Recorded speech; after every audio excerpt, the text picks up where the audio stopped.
Traditionally, since the Meiji Restoration, late 19th century, the female identity has been tied to the domestic sphere. The traditional feminine ideal is referred to as a Yamato Nadeshiko, exemplifying the attributes of filial piety and feudal loyalty. Basically, a woman needs to show special respect for men, especially older members, within the family and social structures. The expectations for being a good Japanese woman show up in common sayings and even the structure of the language itself. Japanese sayings such as good wife, wise mother express that expectation. Even the Japanese word for wife, kanae, is made up of two kanji that literally mean inside home. This word is now politically incorrect. The period after World War II saw a devastated Japan. The rebuilding of its economy and physical landscape was prioritized. The United States drafted the new Japanese Constitution, which completely dismantled the military. This action restricted money flow to other industries, which facilitated an increased economic recovery. However, the military was a governing structure for the conditioning of the ideal Japanese citizen. This open vacuum was filled by the school system, essentially creating the modern Gakuren Shakai, or school society, where the dutiful and successful student is the image of a successful Japanese adult. This helps strengthen an environment where the mother is a central figure in raising a successful student. Examining the concept of AMAE in Japanese culture can enlighten how the specific mother-son relationship functions within a Japanese cultural context. The literal translation of AMAE is lack of self-reliance or depending on others.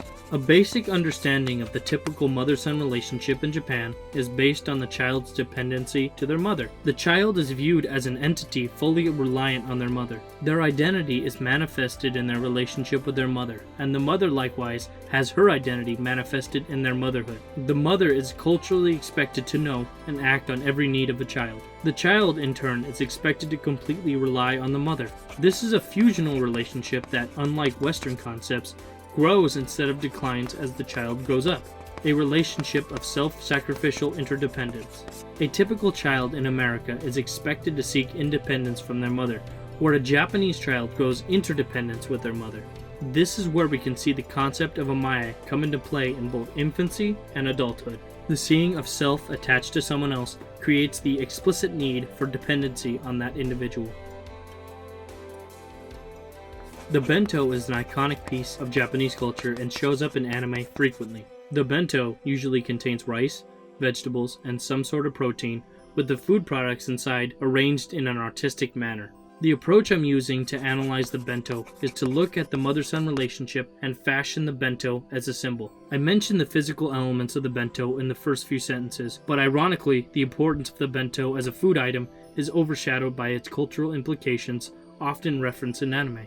Scholars have argued that the labor that goes into making the bento is a task that not only represents the woman herself, but also is a symbolic representation of their prowess as a mother to a larger community of mothers. The reason I bring up the bento in exploring the mother-son relationship is because of how important the bento becomes in romantic relationships between males and females in anime. The thinking, creation, and eventual presentation of the bento to the male protagonist is an important step in the romantic involvement. These romantic situations involving the bento are connected to the mother-son relationship in two ways. Number 1. The presentation of the bento shows that the female would be able to perform essential functions of motherhood, such as cooking, based on what they've seen from their mom. Number 2. The bento represents a connection to warm feelings associated with their mother. I argued that the subconscious implications of the bento in the mother-son relationship are worth exploring. For my first point, in a culture that encourages the values of domestic femininity, the presentation of female motherhood qualities, such as cooking, cleaning, and taking care of the children, is highly encouraged. Anime keeps to this line in exemplifying the positive values of domestic skills with females. In romantic anime, the connection between the male and female characters are strengthened from the acceptance of gender roles. Males work, and females take care of the home.